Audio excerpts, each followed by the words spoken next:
Bonjour à tous et bienvenue à ce webinaire économique organisé par Starter Wallonia. Je m'appelle Delphine Marichal, je suis responsable communication et formation chez Jobin et c'est à moi que revient le plaisir et l'honneur d'animer ce moment de partage. Alors pour vous parler de la relance économique, nous avons choisi deux axes. Tout d'abord, la résilience et la capacité de notre société à rebondir, à relever de nouveaux défis, qui sera présenté par Patrick Collot de Tecma. Et puis aussi, le deuxième thème, nous parlerons des aides publiques et du soutien pour les entreprises wallonnes. Et ça, ce sera présenté par Emmanuel Gendebien du 1890. Alors, petit point pratico-pratique, vous avez la possibilité de communiquer avec nous. C'est le but, évidemment, d'être en live. Et donc, en bas de votre écran, vous avez deux fenêtres. Tout d'abord, la fenêtre chat qui va vous permettre peut-être de nous envoyer un petit mot d'encouragement ou de vous présenter, si vous le souhaitez, aux autres participants ou de nous faire part d'éventuels problèmes techniques. La deuxième fenêtre, qui s'appelle questions-réponses, comme son nom l'indique, va vous permettre de poser des questions à nos deux intervenants, donc Patrick et Emmanuel. Donc, vous avez la possibilité de déposer les questions que vous vous posez. Elles seront collectées par notre modératrice Delphine Warny de CréaJob à la fin de chaque présentation. Les plus plébiscités, je vais dire ça comme ça, les plus posées seront posées en live, mais je vous rassure, Patrick Collot et Emmanuel Gendebien vont également pouvoir répondre via toujours la fenêtre questions-réponses par écrit à la fin des présentations. Voilà pour le point un peu technique. N'oubliez pas évidemment qu'à la fin de ce webinaire, le nom de l'élu du gagnant du concours de l'entrepreneur de l'année Starter Wallonia sera dévoilé. Vous n'aurez rien à faire, vous restez connectés. L'équipe technique, que je remercie au passage, s'occupe de tout. Donc, restez bien connectés à ce moment-là. Donc voilà, on arrive maintenant dans le vif du sujet. On vit tous actuellement une période qui est compliquée, déstabilisante. On ne s'attendait pas à tout cela. Cette période est compliquée à cause du coronavirus, évidemment, tant au niveau humain qu'économique. Bon nombre de personnes sont touchées par la maladie de près ou de loin et évidemment, nos premières pensées vont vers elles. Et puis aussi, pas mal de travailleurs voient leur gagne-pain diminuer, que ce soit des salariés ou des indépendants. Les indépendants, d'ailleurs, qui ont dû fermer leurs portes, ont dû et ont su faire preuve de rebond, se sont réinventés, sont sortis de leur zone de confort pour pouvoir créer de nouveaux canaux de distribution, pour pouvoir continuer, pour certains, à travailler. Alors, on peut dire que l'heure est vraiment à la solidarité et à la créativité. D'ailleurs, la crise sanitaire actuelle souligne vraiment la nécessité de renforcer la résilience de l'économie wallonne. À ce propos, d'ailleurs, comme tout à l'heure, la ministre Christy Moret l'a signalé, il y a un plan de transition qui s'appelle Get Up Wallonia qui vient d'être lancé, vraiment pour renforcer cette résilience de l'entrepreneuriat wallon, afin de faciliter la sortie de la crise sanitaire et de pouvoir permettre un redéploiement régional, un redéploiement économique régional et local. Alors, pour parler du premier thème du jour, nous allons accueillir Patrick Collot de la société Tecma. Patrick Collot est vraiment spécialisé en gestion d'entreprise et en organisation. Avec sa société Tecma, il accompagne les entreprises dans la gestion, aussi bien en tant que conseiller ou au sein des comités de direction. Alors, ce qui est intéressant avec le parcours de Patrick, entre autres évidemment, c'est qu'il est largement influencé par le bouddhisme et également la pleine conscience. Et un sujet qui le passionne, c'est vraiment le développement de la conscience entrepreneuriale, du niveau de conscience entrepreneuriale. D'ailleurs, un livre va sortir à ce sujet qu'il a écrit et une nouvelle entreprise également, de nouveau dans l'accompagnement des entreprises. Alors, Patrick Collot, bonjour et bienvenue. Bonjour Delphine, bonjour à tous. Alors, en fait, finalement, Patrick, la question qu'on se pose tous, mais finalement, la résilience, c'est quoi? Est-ce que tu peux nous en Eh dire? bien, Delphine, attends, je vais partager mon écran. Je vais partager mon écran pour que tout le monde voit ce qui se passe convenablement. Voilà. Et on est parti. Voilà. OK. Eh bien, en fait, la résilience, c'est tout simple, hein. La résilience, à la base, c'est un terme de mécanique, c'est de la physique. La résilience, c'est la capacité qu'a un matériau à reprendre sa forme initiale après un choc. Alors, de la mécanique et de la physique, nous sommes partis vers la psychologie dans le milieu du XXe siècle, et la résilience en psychologie, en fait, c'est la capacité d'un être humain à se développer, quelles que soient les circonstances et quelles que soient les difficultés. Donc, si on ramène la résilience à l'entreprise, une entreprise résiliente, ben, ça va être une entreprise qui, contre vents et marées, va être capable de développer des opportunités. En deux mots, devenir une entreprise résiliente, c'est savoir naviguer par tous les temps, apprendre et se préparer à naviguer par tous les temps, plutôt que d'attendre que la météo soit bonne. Et concrètement, comment est-ce qu'on devient une entreprise résiliente?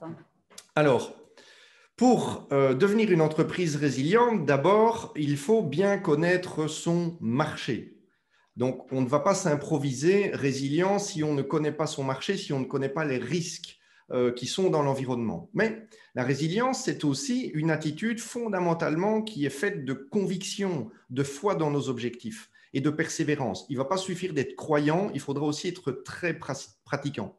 Mais c'est là aussi que la conscience intervient, parce que on va devoir faire le tri entre nos ressentis, nos freins, nos espoirs, nos projections et la réalité, parce que parfois l'ascenseur émotionnel, il est énorme, il est vraiment très très puissant, et on doit apprendre à ne pas se laisser embarquer là-dedans. Enfin, les outils, les méthodes, les conseils adaptés à notre situation vont pouvoir nous aider à transformer les chimères en projets, les incertitudes en contraintes maîtrisées, et puis finalement, ce dont on rêve tous, que nos rêves deviennent des actes concrets et des réalisations concrètes.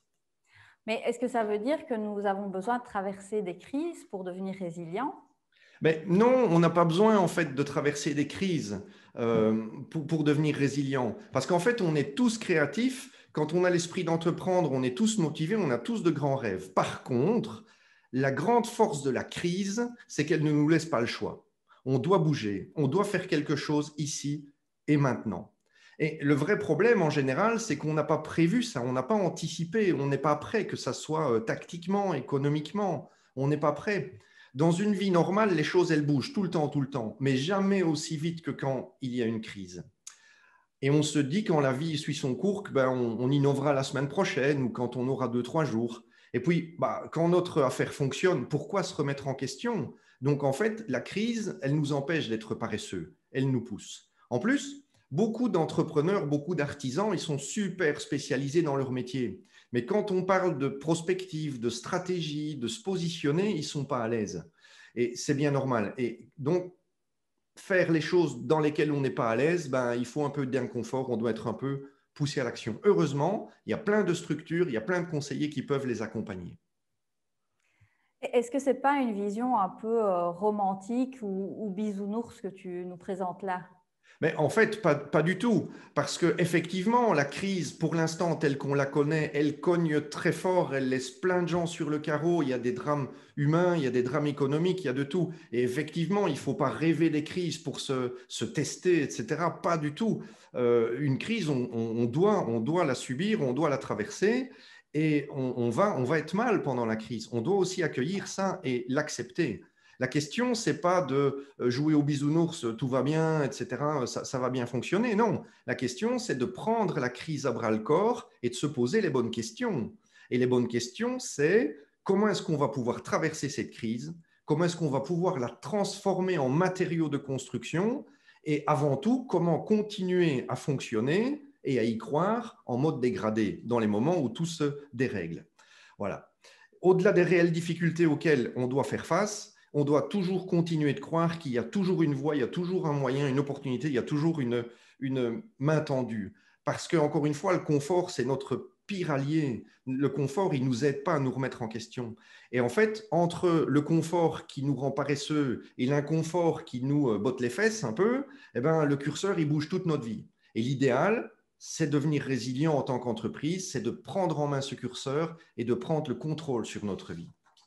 Donc, quelque part, ce que tu es en train de nous dire, c'est que le moment que nous vivons peut être rempli d'opportunités. Ah, clairement, clairement, clairement. Et en plus, on en a deux pour le prix d'une. Alors, effectivement, ça n'enlève pas tous les drames, hein. On est d'accord, on est bien les pieds sur terre. Et en fait, des opportunités, pour moi, il y en a deux ordres. Le premier, c'est celles qui étaient déjà là et qu'on ne voyait pas. Et la deuxième, c'est celles qui étaient déjà un tout petit peu là et qui ont commencé à émerger, qui ont commencé à crier fort. Alors, celles qu'on ne remarquait pas, par exemple, c'est le télétravail. Ça fait des années qu'on avait les outils pour télétravailler et ça fait des années qu'on s'est dit on s'y mettra plus tard, c'est quand même plus chouette de se voir. Là, fin mars, on est tous devenus des experts du télétravail. Voilà. Deuxième opportunité qui était là et qu'on ne voyait pas, c'est que pour des PME, pour des artisans, faire un petit e-commerce, communiquer efficacement avec ses clients par les réseaux sociaux, se digitaliser, on a tous vu que ça n'a pas pris 6 mois et ça n'a pas coûté des dizaines de milliers d'euros. Alors, certes, ce n'est pas parfait, soit ce n'est pas complètement au point, on n'est pas très spécialisé après 6 mois, mais ils l'ont fait. Et ça c'est génial. Alors, l'autre famille d'opportunités, celles qui ont émergé, écoutez, fin avril, on était tous en ligne à faire notre yoga et notre fitness. Au mois de février, on ne voulait pas en entendre parler. Donc ça, c'est quelque chose clairement qui a bougé. Les porteurs de projets qui se présentaient dans les SAS, l'année dernière, ils nous disaient « Est-ce que je vais trouver une salle pour développer mon activité ?» Eh bien, depuis le mois d'avril, ils sont en train de nous dire « Est-ce que ma bande passante est suffisamment bonne pour que je donne mes cours de yoga en Zoom ?» Donc, vous voyez, ça a vraiment, vraiment émergé. L'autre chose qui a vraiment émergé, c'est qu'on a vécu un recadrage extrêmement puissant sur des valeurs fondamentales. La famille, la solidarité, l'intergénérationnel, le commerce local, la qualité de l'air, la qualité de ce qu'on mange. Et donc, toutes les entreprises qui étaient déjà porteuses de ce sens et de ces valeurs, elles ont eu un coup de boost vraiment, vraiment phénoménal. Et j'espère que ça va vraiment continuer dans ce sens-là. Merci Patrick. Et toi, dans ta pratique de conseiller en organisation, j'imagine que tu as côtoyé aussi des entrepreneurs qui ont su rebondir pendant la pandémie. Oui, oui, oui, tout à fait. Alors au début, il n'y a pas de secret, hein. Donc ça a été panique à bord. J'ai vraiment vu beaucoup de détresse, beaucoup de peur, beaucoup d'incertitude. Et puis une fois que le premier choc est passé, j'ai vu des hommes et des femmes vraiment extraordinaires, des gens admirables. D'abord, ils se sont donnés à fond pour leur projet, leurs collaborateurs, leur équipe, le rêve de leur vie. Ils ont même souvent appliqué des mesures de sécurité, voire même fermé leur commerce avant quelques jours, le mercredi, le jeudi, avant que l'État ne le demande. C'était extrêmement courageux de la part de gens qui ne savaient pas encore qu'ils seraient aidés, qui auraient du droit passerelle, etc., qui ne savaient pas combien de temps ça allait durer. C'était extrêmement courageux. Tout de suite après, j'ai vu des alliances entre artisans, entre fournisseurs et clients. J'ai vu des choses se mettre en place en 2 soirées. C'était vraiment extraordinaire. Du click and collect, des tournées de livraison. C'était vraiment, vraiment génial. Et puis, après, encore une fois, je dis que c'est génial, mais ça n'enlève pas la crise, hein. J'ai bien les pieds sur terre, hein. Et d'un autre côté, j'ai vu aussi des gens qui, depuis des années, se disaient « j'ai des produits qui vieillissent, j'ai un rêve que je veux mettre en chantier depuis des années ». Et ils ont eu la sagesse de se dire « je suis à l'arrêt, il n'y a rien d'autre à faire, je fais cela, je fais mon rêve ». Et ça, c'est vraiment génial. C'est vraiment, vraiment génial. Donc, pour toi, la crise ne doit pas être un frein pour ceux qui ont un projet actuellement? Non, très honnêtement, non. Et pourtant, je suis moi-même indépendant à la tête de ma PME et ce n'est pas simple tous les jours non plus. Mais franchement, non. Même si tous les drames qui sont là, on les connaît, mais un chambardement comme le Covid-19, ça crée plus vite et plus fort des espaces et des opportunités nouvelles. En fait, les lignes bougent beaucoup plus vite que normalement. Et ça, c'est vraiment bien. Par contre, on doit être beaucoup plus réaliste et beaucoup plus préparé parce que cette période plus troublée va peut-être nous laisser moins de chance, moins de latitude. Donc, par exemple, si on ne se débrouille pas un peu en réseaux sociaux et un peu en Zoom, avant, on avait peut-être 6 mois, 1 an pour apprendre. Maintenant, vous devez être bon dès vos premières réunions parce que sinon, ça va très, très bien se passer. Et puis, il faut dire aussi que notre écosystème wallon, Il est pas mal, hein, il est pas mal du tout, hein, avec les SAS, avec la SOALFIN, avec tous les dispositifs. Il y a aussi pas mal de conseillers indépendants qui sont vraiment super. Donc, non seulement la crise, c'est un moment qui est vraiment très adéquat pour entreprendre adéquatement, mais en plus, en Wallonie, on est dans un bon endroit pour entreprendre. Quel conseil est-ce que tu donnerais à ceux qui doutent et on le comprend fort bien, évidemment? Alors, mon côté bouddhiste va ressortir là. Donc, d'abord, vous mettez bien en balance vos peurs, vos craintes, vos choix actuels et les regrets que vous auriez à ne pas le faire. Et si vous vous dites, si je ne franchis pas le pas, je vais me sentir mal pendant des mois, des années, voire le restant de ma vie, alors c'est déjà trop tard. C'est déjà trop tard. Il faut y aller. Ensuite, écoutez bien vos freins, écoutez bien vos peurs. Aucun entrepreneur n'est complet. Aucun entrepreneur n'est parfait et ne s'y connaît dans toutes les disciplines. Mais écoutez bien vos peurs parce qu'elles ont un message à vous délivrer. On deviendra meilleur si on franchit ses peurs. Et quand on devient indépendant, on doit y faire face, on n'a pas le choix. Moi, je résume toujours ça de la même manière. Vous ne pouvez pas sortir d'une pièce si vous n'y êtes pas d'abord entré. Donc, ne fouillez pas vos peurs.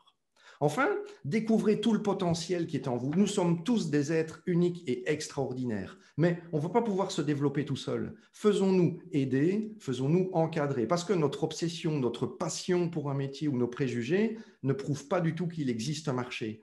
Nous devons être rationnels, réalistes et surtout ne pas nous arrêter de rêver. Si nous devons entreprendre, si nous rêvons d'entreprendre, nous devons accepter que la face cachée de la réussite, c'est se confronter au risque et que se confronter au risque, si on le fait bien, si on le fait techniquement, si on le fait en conscience, eh bien, nos chances de réussir, elles sont décuplées, elles sont multipliées. En tout cas, je te remercie, Patrick, pour ta chouette intervention. Je vais m'adresser maintenant à Delphine Warny. Delphine, est-ce qu'il y a des questions sur la fenêtre questions-réponses pour Patrick? Oui, bien sûr, hein, j'en ai au moins une déjà. Donc, on nous demande, après la crise, comment faire pour rester résilient et continuer à innover?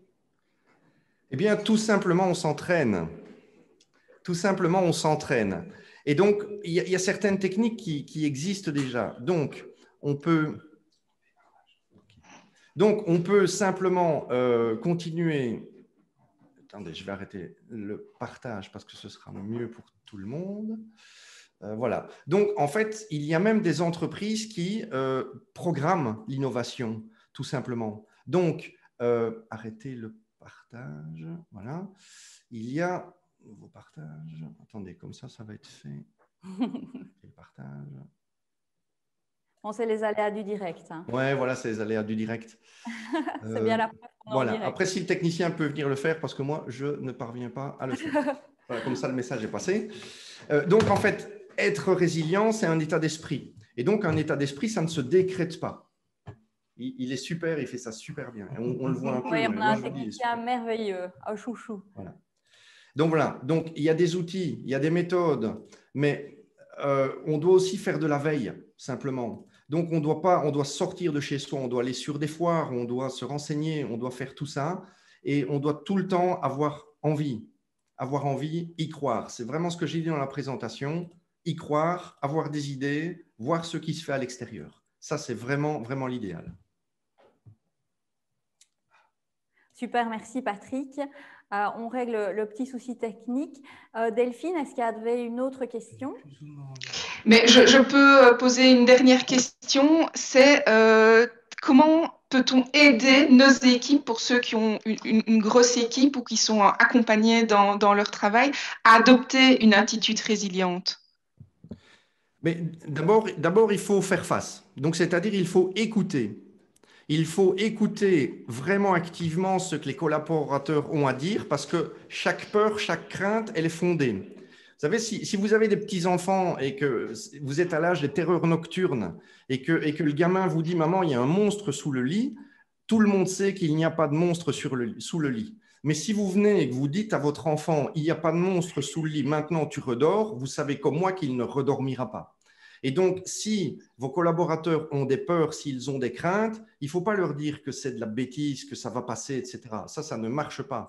Il faut vraiment faire face, il faut les identifier, il faut voir pourquoi sont les craintes et puis travailler sur la résolution. Donc, c'est ce que je disais aussi tout à l'heure, on ne peut pas sortir d'une pièce si on n'est pas entré. Donc, on fait face, on met des mots dessus, on objective et puis on pense à ce qu'on peut faire.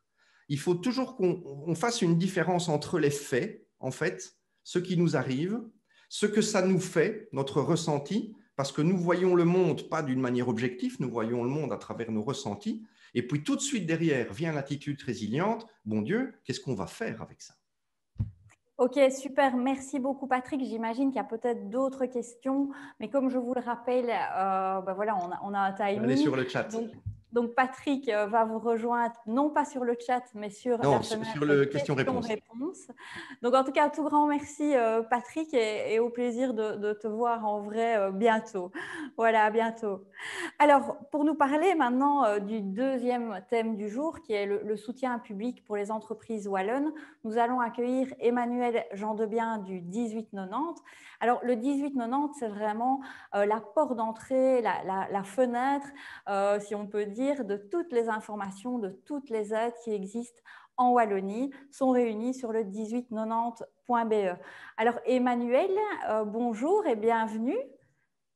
Bonjour à toutes et à tous. Merci de m'avoir invité. Merci pour ta présence. Alors, Emmanuel, tout d'abord, peux-tu nous dire ce qu'est plus précisément le 1890, peut-être pour ceux qui ne connaissent pas encore? Oui, voilà, je vous partage une petite présentation. Donc, le 1890 est un service d'information et d'orientation pour toute personne qui souhaite entreprendre ou qui entreprend en Wallonie. Donc, ça couvre vraiment tout type de profil, qu'on soit déjà indépendant, chef d'entreprise, mais aussi demandeur d'emploi, étudiant ou encore salarié qui souhaite une redirection professionnelle. Alors, le 1890 a été a été mis sur pied fin d'année 2018. En fait, il y a une volonté du gouvernement wallon de confier à l'asso Alfin un service qui permettait d'informer sur les différents aspects liés à l'exercice d'une activité économique, et ça couvre énormément de choses, aussi bien tout ce qui relève de l'accompagnement, mais aussi de soutien financier ou de financement tout court. Et quel que soit le secteur d'activité ou quel que soit aussi le cycle de vie dans lequel on se trouve, on peut être en période de création, mais aussi en croissance, en développement, ce qui couvre également l'innovation, l'internationalisation, mais aussi la transmission d'entreprise, qui peut à la fois refléter pour celui qui reprend une entreprise, est dans une logique de création d'entreprise, ou celui qui, au bout de son parcours d'indépendant, souhaite transmettre son entreprise. Plus d'informer, nous orientons, et ce qui est important de dire ici à ce stade, c'est que nous ne faisons pas de conseils. Nous nous contentons de donner de l'information, mais en cherchant la bonne information et en donnant l'information la plus précise, tout en donnant les informations aussi les plus précises quand on oriente vers une structure qui sera la plus à même alors à donner davantage d'informations, ou en tout cas à accompagner la personne qui nous contacte. Donc, je l'ai précisé pour qui, toute personne qui souhaite démarrer ou qui développe déjà une activité économique. D'accord. Depuis la crise du Covid qui a démarré ici en mars, qu'est-ce que vous avez dû mettre en place pour pouvoir répondre aux questions de toutes ces personnes? Peut-être juste avant de répondre à ta question, je précise que le 1890, c'est un site internet, comme tu l'as évoqué tout à l'heure, www.1890.be, et c'est aussi un numéro d'appel, le 1890. Le service est gratuit. C'est un numéro qui est, par contre, la communication est payante comme une communication normale. Et nous pouvons aussi organiser des rendez-vous physiques, puisque nous avons une vingtaine de points de contact 1890 répartis sur tout le territoire wallon.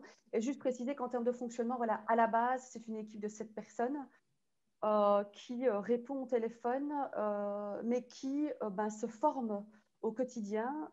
Et c'est encore plus vrai aujourd'hui depuis la crise, on va y arriver, puisque les soutiens sont extrêmement nombreux. Et donc, au jour le jour, c'est une équipe qui se tient informée. Et donc, on a mis en place, évidemment, une veille informationnelle en s'appuyant aussi sur toutes les collaborations. Et notamment, c'est le cas avec les SAS, que nous avons eu l'occasion de rencontrer, parce qu'il est important de savoir quels sont les métiers spécifiques de toutes ces structures, les SAS, mais aussi toutes les autres structures qui accompagnent les entreprises en Wallonie, et elles sont nombreuses, ce qui nous permet de mettre aussi de façon très régulière notre site Internet à jour, ce qui nous permet aussi d'alimenter un agenda que je vous invite à consulter et à mettre des informations d'actualité dans une newsletter à raison d'une fois par mois.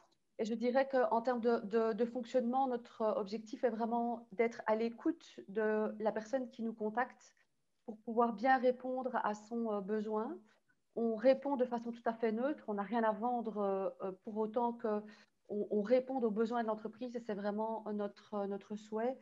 Et nous essayons d'être le plus efficace possible, notamment en répondant en un délai de 48 heures ouvrables lorsque les questions nous parviennent soit par téléphone, soit via un formulaire en ligne. On a parfois des questions très, très spécifiques dont on n'a pas la réponse, et donc nous allons la chercher pour pouvoir y répondre. Alors, il est clair que… Pardon, je voulais enchaîner par rapport à la crise. Oui, tout à fait, vas-y. Ok, donc depuis le 13 mars dernier, à l'annonce du lockdown, le gouvernement wallon a décidé que le numéro d'appel 1890 devenait le numéro de téléphone pour tous les entrepreneurs qui se posaient des questions autour des mesures qui étaient mises en place pour les aider à traverser cette crise. Donc, ça a eu un réel impact sur notre organisation. Puisque nous avons dû faire face à un nombre d'appels extrêmement denses et inédits. Tu as quelques chiffres d'ailleurs pour un peu nous montrer l'ampleur de votre travail? Donc voilà, depuis le 13 mars et jusqu'au 31 octobre, on a traité environ, un peu plus de 55 000 appels. Là, sur une quinzaine de jours, il y a près de 3 000 appels supplémentaires qui ont dû être gérés. Notre site Internet, évidemment, a été extrêmement consulté. C'est 320 000 visiteurs depuis le 13 mars. Ça représente à peu près 600 000 sessions et plus d'1 300 000 pages vues.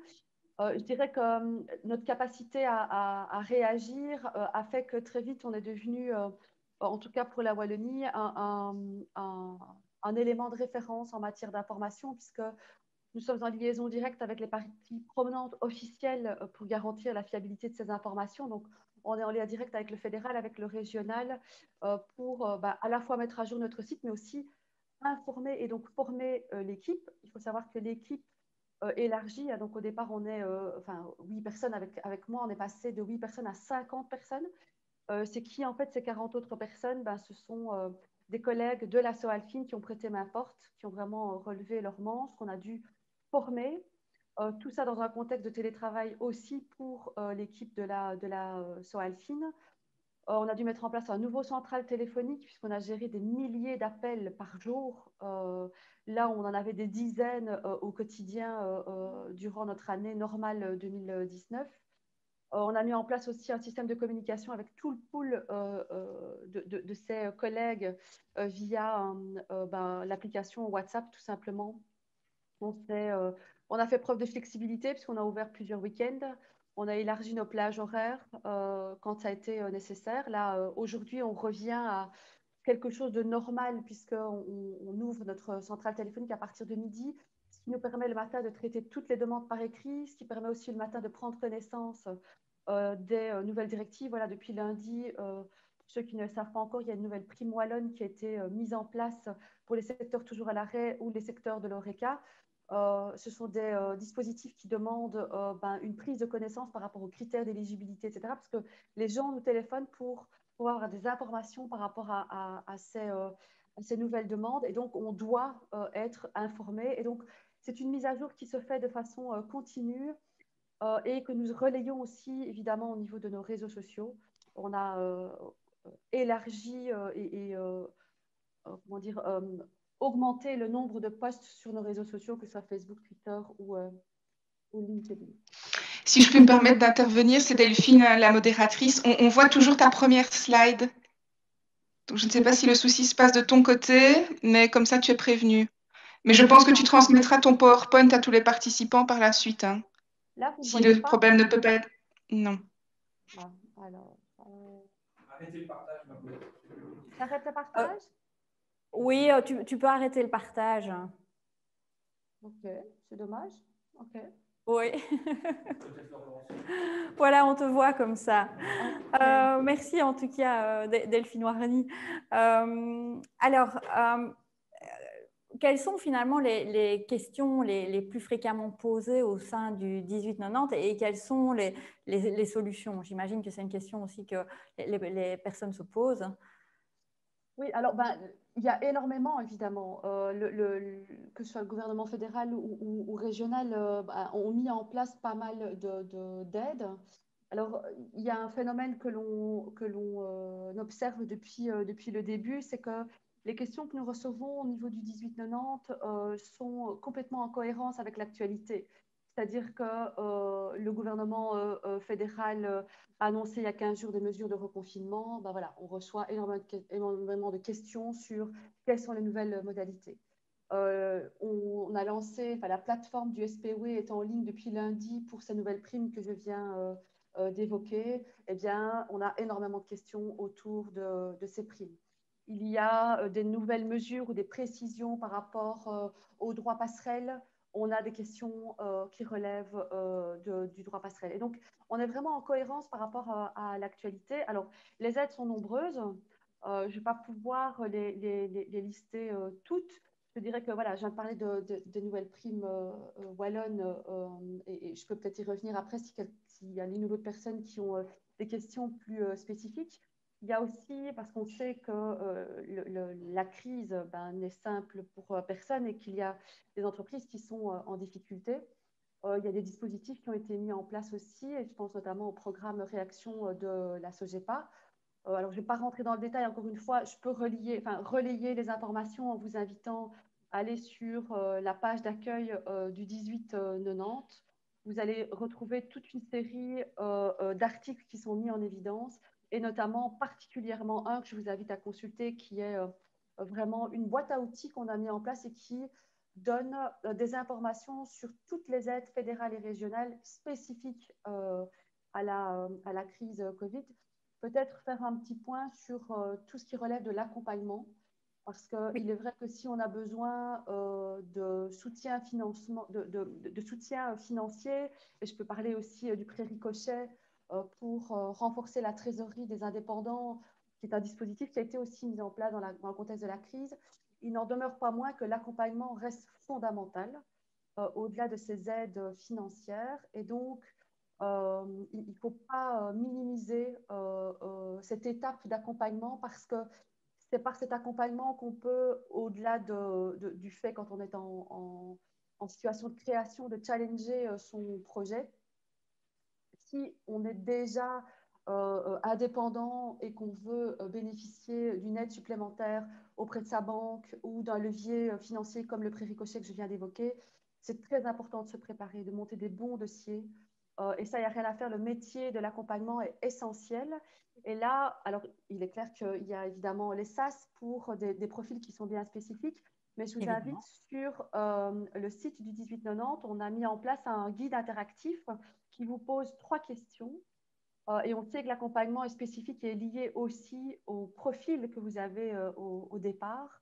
Et donc, ces 3 questions, elles sont intéressantes parce qu'une fois que vous y répondez, vous avez toute une série d'informations qui peuvent apparaître. Et donc, en fonction de votre profil, je suis étudiant et je veux entreprendre, je suis demandeur d'emploi, je suis salarié, je suis indépendant, je veux créer, je veux développer, je veux booster mon entreprise et je veux être accompagné, puisque les questions, c'est qui êtes-vous, que voulez-vous faire et de quoi avez-vous besoin?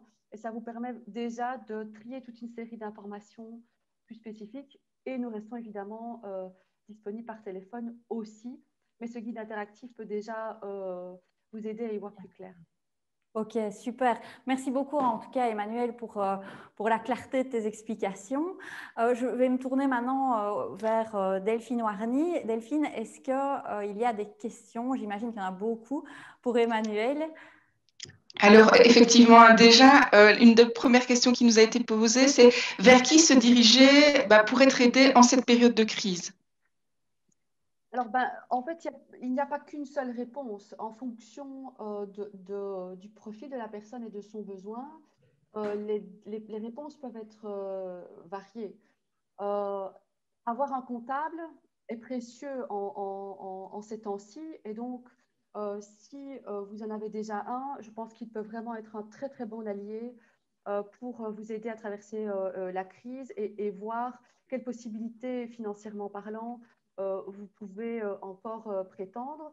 On a énormément d'appels d'ailleurs de comptables au niveau du 1890. Si ce n'est pas le cas, ben, soit vous ne savez pas vers qui vous tournez parce que c'est vrai que les structures sont nombreuses. Ben, la meilleure réponse que je peux apporter, c'est de consulter le 1890 et ce fameux guide interactif ou d'appeler le 1890. Et avec quelques questions de la part de mes conseillers, ils pourront diriger les personnes vers la meilleure structure d'accompagnement possible en fonction du profil de la personne, mais de la nature aussi de son projet. Ce que je n'ai pas évoqué tout à l'heure, et ça fait peut-être le lien aussi avec ce que Patrick disait tout à l'heure, parce que c'est vrai que la résilience est un terme qui est extrêmement utilisé pour le moment.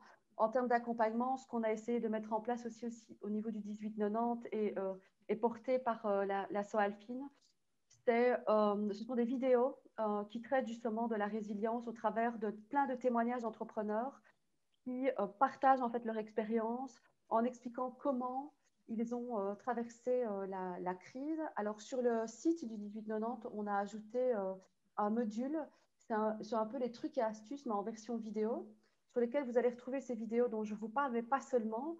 L'idée étant de mettre en évidence les vidéos de toutes les structures d'accompagnement sur le territoire wallon qui, de près ou de loin, ont mis en place des vidéos qui peuvent aider les entreprises. Et donc, dès que nous sommes informés de ces vidéos, nous les postons à cet endroit. Il y a aussi des formations qui sont organisées en collaboration avec HEC et Solvay Entrepreneurs. Je vous invite à en prendre connaissance sur l'agenda du 1890. Elles sont toutes relayées. Et ce sont des formations en fait, qui vous aident à traverser la crise et de façon très, très concrète, vous permettent de voir comment vous pouvez rebondir et penser aussi déjà à demain. Ok, super. Merci beaucoup, en tout cas, Emmanuel Jean Debien du 1890. Un tout grand merci. Alors, à présent, maintenant, je vous disais tout à l'heure que nous allons avoir les interviews de deux porteurs de projets. Donc, tout d'abord, on va commencer par Thomas Basta de la ferme du Saule Penché. Et donc, voilà, vous allez découvrir tout de suite son interview. Je vais commencer par te demander de décrire en quelques mots ton activité et ton fonctionnement. Alors, je m'appelle Thomas Bastas et je suis maraîcher depuis 2015, d'abord 1 an et demi en couveuse entreprise et puis indépendant depuis septembre 2016. Alors, après avoir fait une activité de maraîchage sur des terrains en location, j'ai réussi à trouver avec ma compagne Marie-Laure Mathieu un terrain qu'on a acheté en 2018, sur lequel on a commencé à construire en 2019. Et je me suis aussi associé à elle à partir de 2019. Elle est aussi passée en couveuse d'entreprise pour son projet d'épicerie. Et donc, pendant tout ce temps-là, on a développé plusieurs activités. Moi, le maraîchage, avec aussi, on a développé un verger qui va bientôt donner des fruits. Et on a un poulailler en construction. On a l'objectif d'avoir une 40aine de poules pour avoir des œufs pour nos clients. Et alors, on a maintenant une épicerie dans laquelle on a plusieurs produits, dont des produits de producteurs de la région. Voilà où on en est. Parfait. Est-ce que tu peux nous en dire plus sur les difficultés que tu as rencontrées, enfin que vous avez rencontrées durant la crise sanitaire, le premier confinement, et peut-être aussi avec ce deuxième confinement, et comment vous avez réagi? Alors, on a rencontré deux difficultés. Tout d'abord, la première, c'est que les marchés ont été annulés du jour au lendemain. Donc, on a dû vraiment s'adapter comme ça. Le matin, on était prévenu que le marché de l'après-midi était annulé et notre épicerie n'était pas prête. Malgré tout, on a décidé d'ouvrir tout seul chez nous. On a osé le faire. Au début, juste avec quelques produits, mais les clients étaient là, ils étaient intéressés. Avec le confinement, on a vu un engouement pour les petits producteurs et donc les clients sont venus. Et la deuxième difficulté qu'on a rencontrée, justement, c'est cet engouement, ce nombre de clients croissant. D'accord. Et donc à ce moment-là, on a eu l'opportunité, grâce à un client, d'avoir un site de commande en ligne. On fonctionnait déjà avec des commandes, notamment, moi j'ai livré depuis 2015, en plus des marchés. Donc toute notre production est vendue en local. Mais là, on a vraiment pu un peu professionnaliser tout ça et faciliter les commandes grâce à ce site de commande en ligne. Donc finalement, ce confinement, ça a peut-être été une opportunité. Ça a été difficile parce qu'il a fallu tout adapter. On a eu énormément de boulot, mais en même temps, on a réussi à développer une autre clientèle chez nous et c'était notre objectif. Du coup, après le confinement, on s'est posé la question, est-ce qu'on retourne sur les marchés? Et on n'y est pas retourné, on a pris le risque et ça marche toujours autant chez nous. Donc voilà, finalement, on a su s'adapter. C'était difficile, mais on s'en est très bien sorti, encore une fois. Oui, Voilà. félicitations. Si.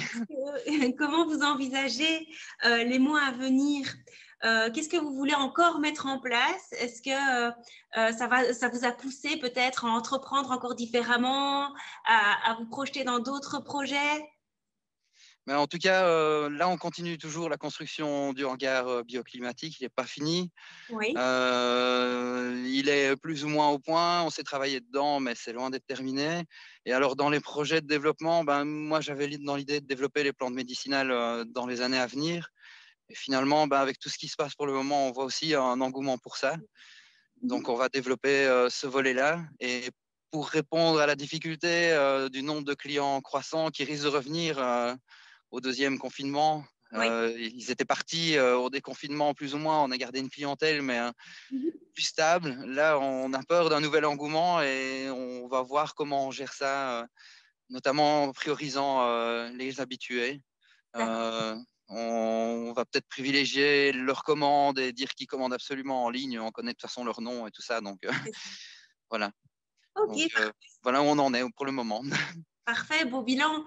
Est-ce que à la sortie, enfin en tout cas à l'état actuel, dans l'état actuel des choses, tu aurais un conseil vraiment que tu pourrais donner à un entrepreneur qui se lance et qui a peut-être pas la même expérience que toi? Qu'est-ce que tu retirerais de cet enseignement et qu'est-ce que tu lui donnerais comme conseil?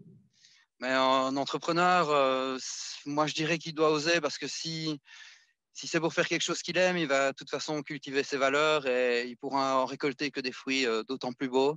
Oui. Et il faut vraiment oser et faire ce qu'on aime. Ça ne peut que payer un jour, même si les temps sont difficiles. Et au début, quand on est indépendant, c'est toujours compliqué. Et pour un maraîcher en particulier, c'est vrai qu'au début aussi, c'est difficile avec tous les investissements. Il faut le temps de trouver une clientèle, mais c'est un domaine qui restera toujours essentiel. Donc, il faut se lancer, il faut oser. Il y aura des hauts et des bas, mais après, on vit de ce qu'on aime. Oui. Voilà. Ok, ben, je te remercie beaucoup pour ton intervention, Merci pour la part aussi. du soleil que tu as fait rentrer dans cette interview. Et Avec plaisir. Voilà, merci, à bientôt. Merci beaucoup Anne-Christelle et surtout Thomas Basta pour son témoignage rempli de positivité. On va accueillir maintenant le témoignage de Fabienne Van Volksom du Goût Retrouvé. Bonjour Fabienne. Bienvenue à ce webinaire économique. Tout grand merci en tout cas pour ta présence. Tout d'abord Fabienne, est-ce que tu peux nous présenter ton entreprise en quelques mots? Bonjour Delphine, eh bien voilà, je suis la responsable de l'entreprise Le Goût Retrouvé, située à Aureil. Ce sont des confitures artisanales peu sucrées et ça c'est très important de le signaler parce qu'elles ont vraiment plus de goût. Alors mes confitures sont situées dans les rayons locaux, dans certaines grandes surfaces, dans des boulangeries, dans des épiceries fines et dans des fermes. Alors, ma particularité, c'est de faire beaucoup de goûts de confiture. J'adore avoir une diversité, donc j'ai plus de 30 goûts. Et là, en ce moment, je viens de créer la pamplemousse aux feuilles de menthe. C'est vraiment une tuerie, j'adore. Ça donne envie en tout cas. Merci Fabienne. À travers la crise sanitaire que nous vivons, est-ce que tu as rencontré des difficultés, toi Fabienne? Un peu oui, parce qu'en réalité, mon métier est aussi un métier de contact, puisque je suis aussi dans la vente.